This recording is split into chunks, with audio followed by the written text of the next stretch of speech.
paz do Senhor a todos. Amém. Que dia alegre, que dia abençoado esse, hein? Graças a Deus. Tivemos um concílio tão abençoado. Sentimos a presença de Deus em nosso meio. O Senhor está conosco. E se Deus é por nós, quem será contra nós? Que coisa boa. Que coisa boa é poder ter Jesus no barco da vida da gente. É poder contar com a amizade de Deus. É poder ser amigo dele também. Ter Jesus como o número 1. Ter Jesus como o maior, como o principal, como o Senhor das nossas vidas. Olha, nessa noite tão especial, nessa noite de festa, eu gostaria de compartilhar a palavra de Deus que se encontra em 1 Samuel, no capítulo 2. De fato são capítulo 2, 3, 4, 5, 6 e 7. Bom, mas calma lá, que o culto ainda acaba hoje, né?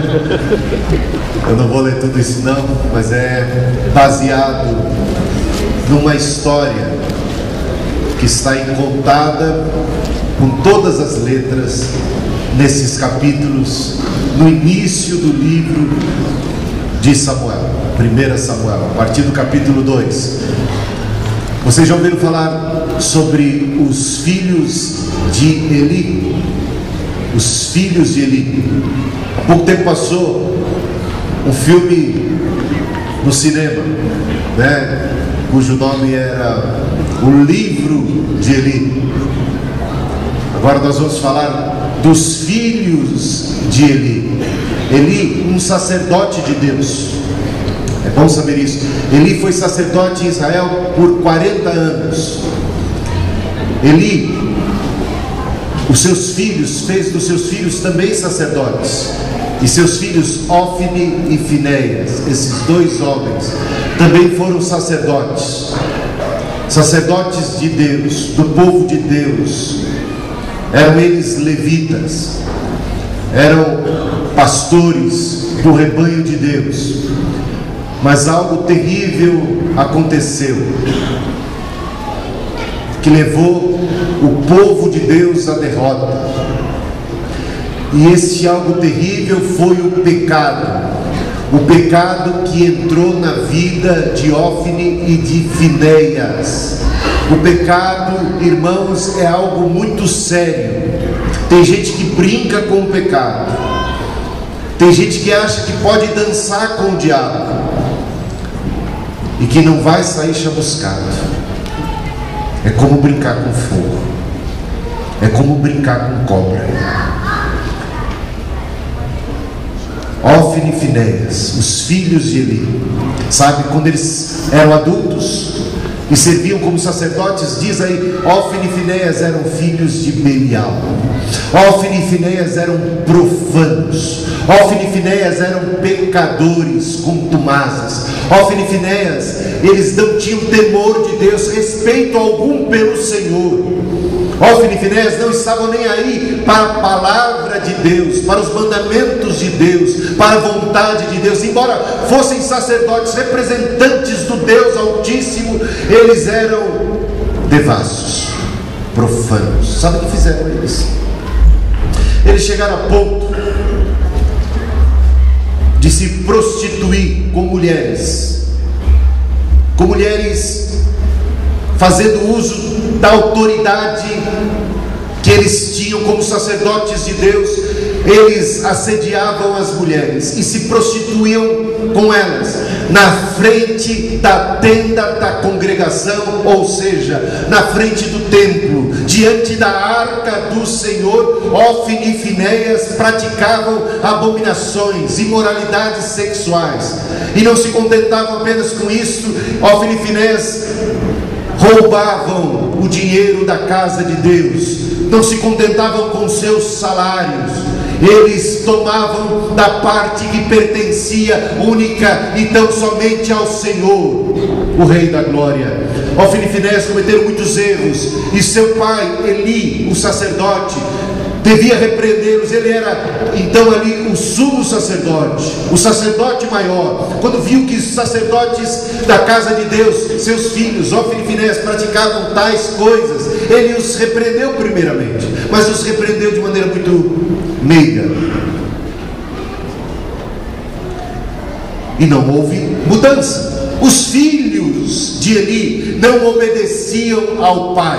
Os filhos de Eli, eles eram rebeldes, filhos rebeldes. O Eli até chegou a chamar a atenção deles, como registrado no capítulo 2, mas Ofni e Finéias fizeram pouco caso das admoestações, das instruções de seu pai Eli. E sabe o que fez Eli? Nada. Eli não fez absolutamente nada. Isso é algo terrível, meus irmãos, quando nós somos coniventes com o pecado, quando nós somos coniventes com o pecado na nossa casa, na nossa vida, e principalmente quando nós somos coniventes com o pecado na casa de Deus, entre os servos de Deus, entre os líderes espirituais.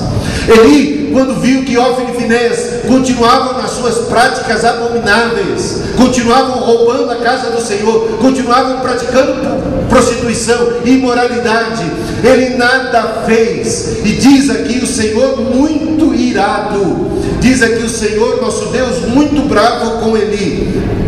Versículo 29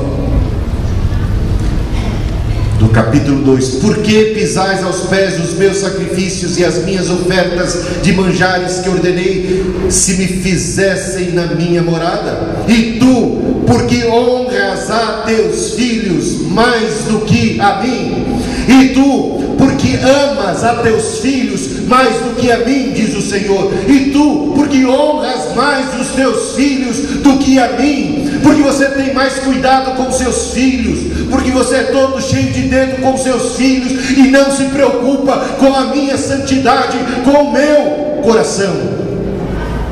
Meus irmãos, a sentença de Deus vai cair sobre a casa de Eli.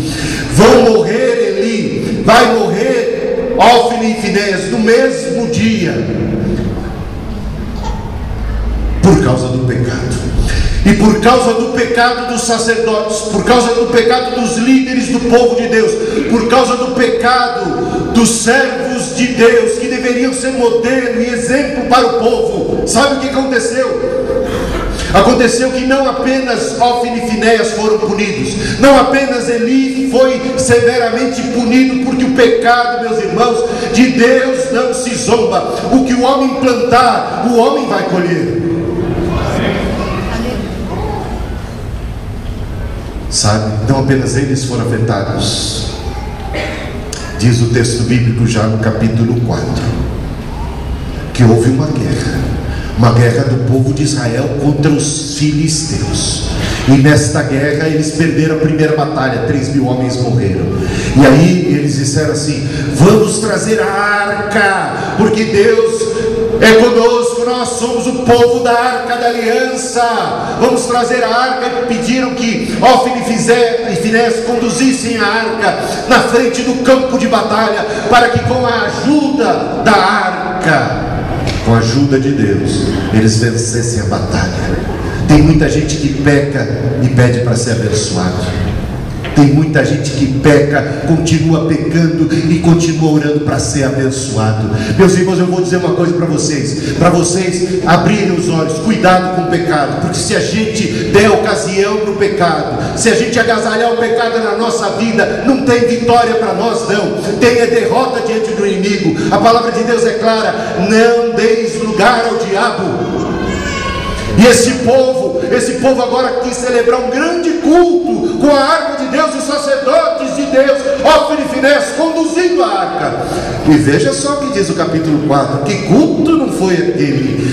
Quanto fervor espiritual, quanto júbilo, quantos cânticos! E esse povo ficou tão entusiasmado, tão assim, tomado de alegria por causa da presença da arca de Deus, que eles saltaram, dançaram, pularam, cantaram e gritaram louvores a Deus. E o barulho foi tão tremendo que alcançou até o arraial onde estavam ali os exércitos dos filisteus.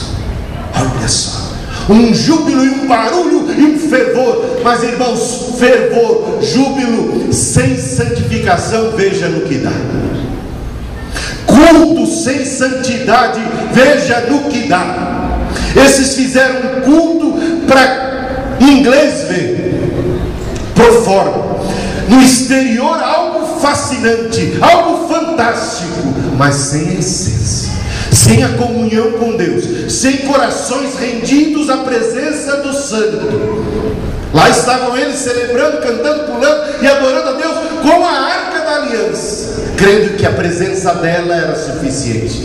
Meus irmãos, obediência quero e não sacrifício. A coisa mais importante no nosso relacionamento com Deus é a nossa submissão.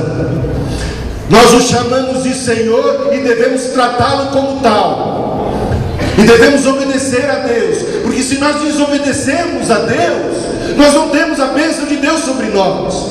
Nós podemos ter a Bíblia, nós podemos ter a arca, nós podemos ter os símbolos de Deus, nós podemos estar no templo, nós podemos até ter os sacerdotes, nós podemos ter tudo aquilo que foi prescrito, mas perdemos o principal, que é o relacionamento com Deus. Perdemos o principal, a essência, que é a amizade com Deus, que é a santidade, que é o temor de Deus, o princípio da sabedoria. E veja o que aconteceu. Eles foram confiantes dos sacerdotes que tinham, confiantes na arca que tinham, confiantes no culto que tinham, e o que eles tiveram foi uma tremenda, acachapante derrota.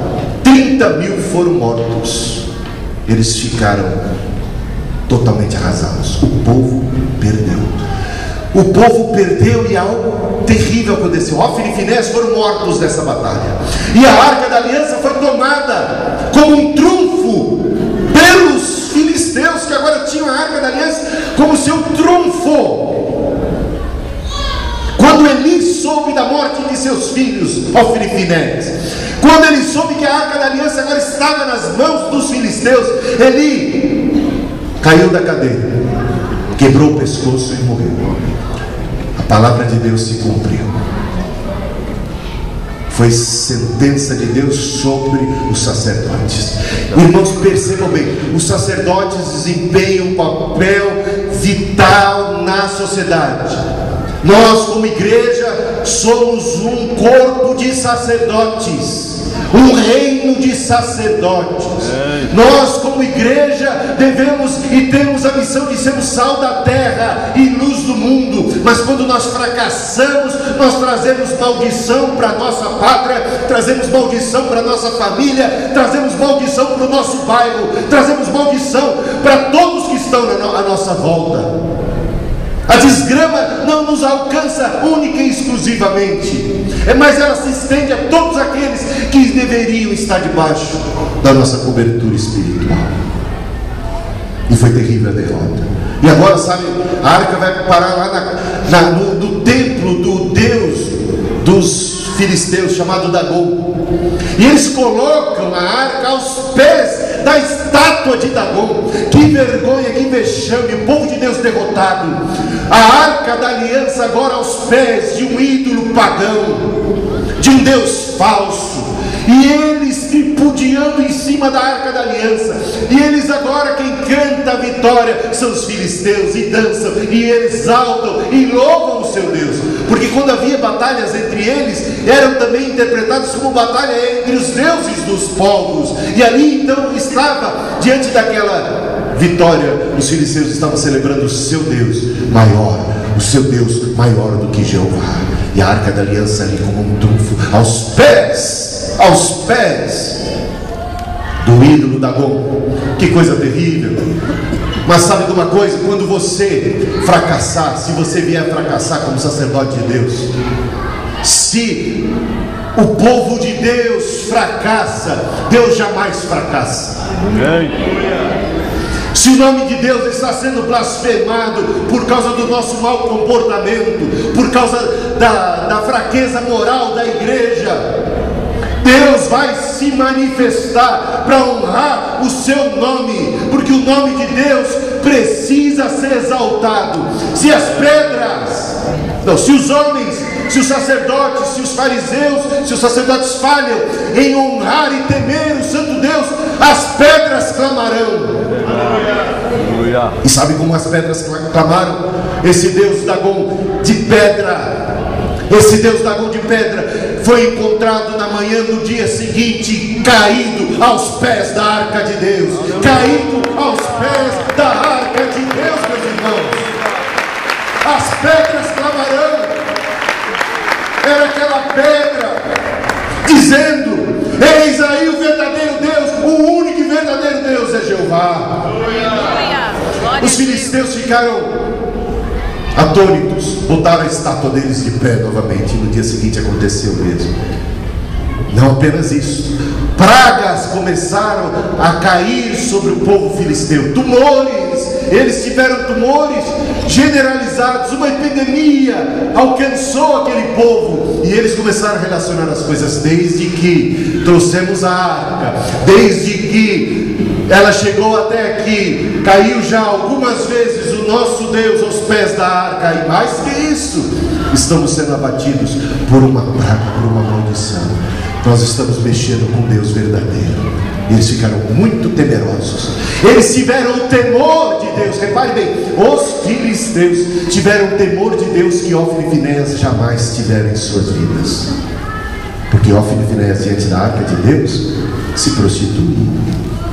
Ofni e Finéias na casa do Senhor praticavam mal. Ah, não, meus irmãos, os filisteus estão ensinando para Ofni e Finéias e para todos que são dessa estirpe o que é temor do Senhor. Eles disseram: temos que devolver a arca, mas vamos devolver agora com muitos presentes, com muitas honrarias, porque nós mexemos com Deus. Nós queremos apaziguar a ira deste Deus que está sobre nós. E a arca foi devolvida. O povo está derrotado.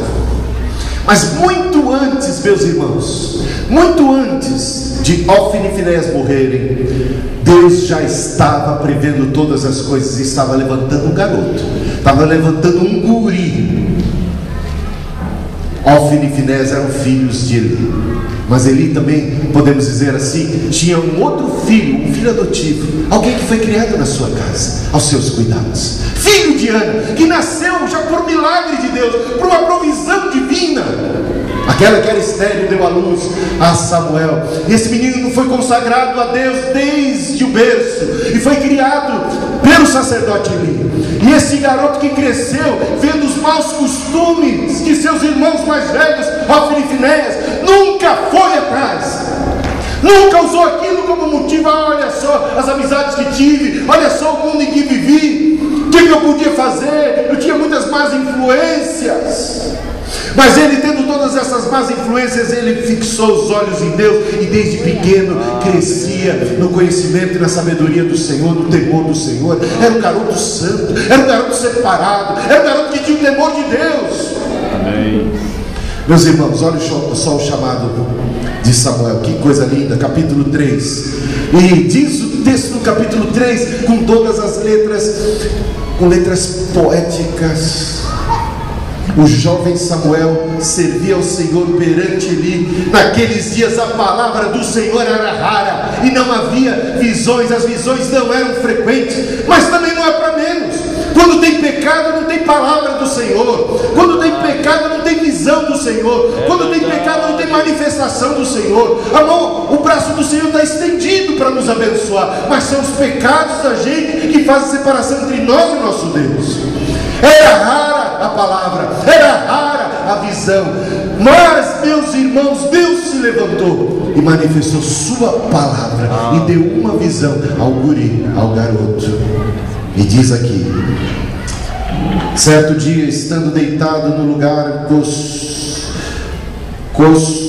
tomado o sacerdote ali, cujos olhos já começavam a escurecer-se. Escurecer-se porque já tinha 98 anos de idade. Escurecer-se por causa dos olhos físicos, mas não eram apenas os olhos físicos, e nós sabemos muito bem, os olhos espirituais desse profeta, desse sacerdote, estavam escurecidos. E o texto que vem logo abaixo é extraordinário. Antes que a lâmpada de Deus se apague, antes que a lâmpada de Deus se apagasse em Israel, Deus é zeloso. Se aqueles estavam fracassando, ele já estava levantando o outro. Quando o rei Saul fracassou, Deus já estava levantando o rei Davi.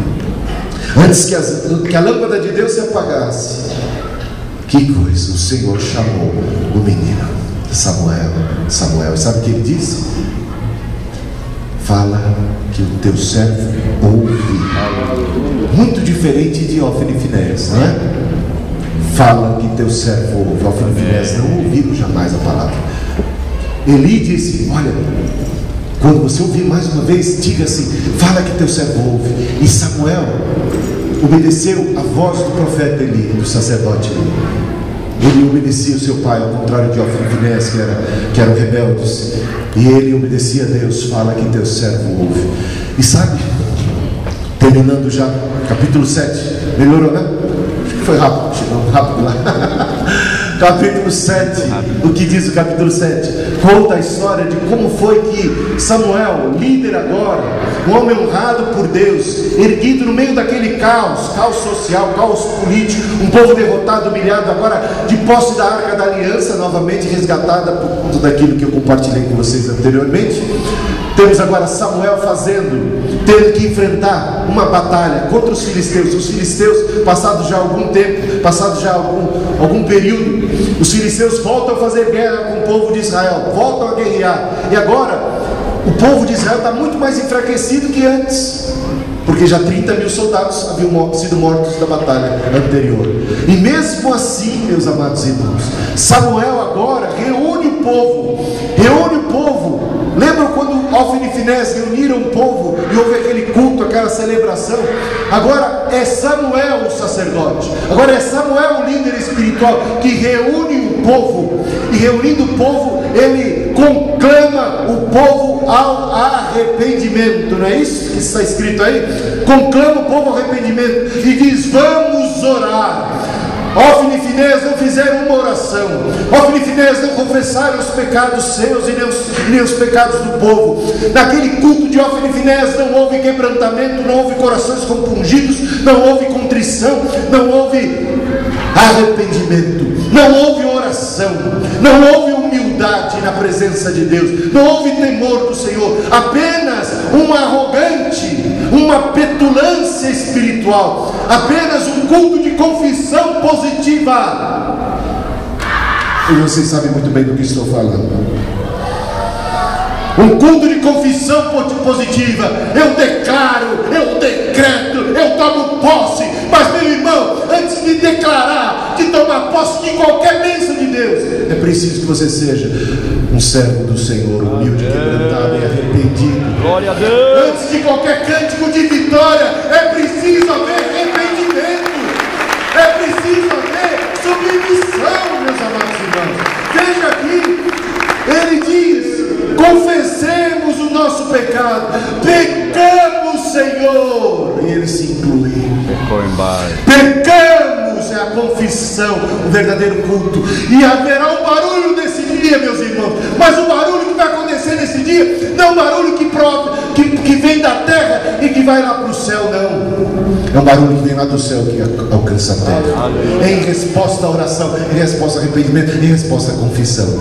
O Senhor vai trovejar dos altos céus. Não é muito melhor que o Senhor troveje em resposta ao nosso coração quebrantado, que o Senhor troveje lá dos altos céus contra os nossos inimigos, e Ele venha a decepar a cabeça da serpente, pisando nela, esmagando, fazendo os inimigos tremerem. E os inimigos tiveram uma derrota daquelas. Os filisteus foram derrotados naquele dia, não por mão de homem, mas pela mão do Senhor. Quando Ófine e Finéias foram mortos, quando a Arca da Aliança foi levada, quando Eli morreu, sabe o que diz? A esposa de Finéias teve um filho prematuro, por conta do parto, por conta daquela notícia toda que se abateu sobre ela. Ela estava grávida e ela deu à luz um menino, e ela chamou aquele menino de Icabô. Icabô, que significa foi-se a glória de Israel. Icabô. A história de Ófine e Finéias, da casa de Eli, termina com uma derrota de Israel, termina com a Arca da Aliança nas mãos dos filisteus, termina com o nome de Deus sendo humilhado, termina com derrota e termina com um tremendo nome dado a esta criança, um nome emblemático. Icabô, foi-se a glória de Israel. Esse é o resultado do pecado na vida dos crentes, esse é o resultado do pecado na vida do povo de Deus. A história termina com um tremendo Icabô. Mas agora, com a santidade na vida de Samuel, com oração, arrependimento e contrição, a história vai terminar diferente. Vitória contra os inimigos e um tremendo Ebenezer. Até aqui nos ajudou o Senhor. Capítulo 7. Glória a Deus. Coloquemos em pé, irmãos. Quero chamar Samuel e o grupo de louvor à frente. Há uma canção que é uma declaração de amor e de lealdade ao nosso Deus. Enquanto o grupo canta, você pode estar cantando também. Eu queria conceder a você a oportunidade de vir se debulhar na presença do teu Deus, de vir aqui confessar seus pecados, sua necessidade de socorro agora, vir reconciliar-se com o Senhor, vir buscar santidade, vir buscar a plenitude do Espírito Santo, vir testemunhar de que Jesus Cristo é o Senhor da tua vida, vir buscar uma vida mais plena e santa na presença de Deus, para que a tua vida no final das contas termine com um tremendo Ebenezer. Até aqui nos ajudou o Senhor e jamais com Icabô. Vem aqui que os pastores, há muitos pastores hoje, aproveitem, vem aqui buscar a ajuda do Senhor. Vamos orar por você, vamos abençoar a sua vida. Eu chamo e convoco o povo de Deus, como fez Samuel, ao arrependimento, à santificação. Vem sem mais demorar, venha com coragem, busque ao Senhor nesta noite, busque ao Senhor neste dia, em nome de Jesus. Pastores, podem se aproximar para estarem orando por todos aqueles que irão buscar. Estejam aqui os pastores e você, meu irmão e minha irmã, que precisa avivar a tua fé, que precisa de santificação, que precisa da plenitude do Espírito. Vem buscar a tua bênção, vem buscar a tua graça neste dia, em nome do Senhor. Esta semana, que sejas meu universo. Não quero dar-te as palavras como cante, cante. Quero que saia dilúvio de bênçãos na minha boca. Que sejas meu universo, que sejas tudo que sinto e o que penso. Que de manhã seja o primeiro pensamento. Aleluia. E a luz seja a janela. Pensamento, Senhor. Oh, Senhor, nossa vida, tu és o nosso Criador. Que enches cada um dos meus pensamentos. Que a tua presença e o teu poder sejam alimento. Jesus, esse é o meu desejo. Que sejas meu universo. O meu universo, Senhor da minha Não vida. quero dar-te só uma parte dos meus sonhos. Te quero toda parte. Não apenas Te essa quero parte. todo o meu tempo. Que Jesus seja o dono da tua vida como um todo. Vem, busca as coisas, Senhor.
Não quero dar-te só parte dos meus sonhos. Te quero dono do meu tempo e dos meus planos. Vem, glória para o teu povo. sejas o universo. O Senhor ama conceder mesmo. Não quero a minha vontade, quero atrás de mim. E cada sonho que há em mim, quero entregar a mim. Que seja o universo, que sejas tudo que sinto e o que penso. Que de manhã seja o primeiro pensamento. O primeiro pensamento, a luz que a janela. Seja o universo, oh Senhor, que enches cada dos meus pensamentos. E a tua presença, o teu poder, seja o alimento. Jesus, esse é meu desejo. Sejas meu universo, Senhor, em tua santa, bendita e gloriosa presença, o teu povo se encontra nesta noite para declarar o teu senhorio, para declarar que tu és a pessoa mais bendita, tremenda, amada, amável deste universo, digna de todo louvor e de toda honra, digna do melhor das nossas vidas, da nossa devoção total. Oh Senhor, não apenas parte, mas da totalidade de nossa existência. Oh Senhor, recebe a oração do teu povo, recebe, Senhor, a contrição. Oh, nosso homem, chegue ao teu altar, chegue a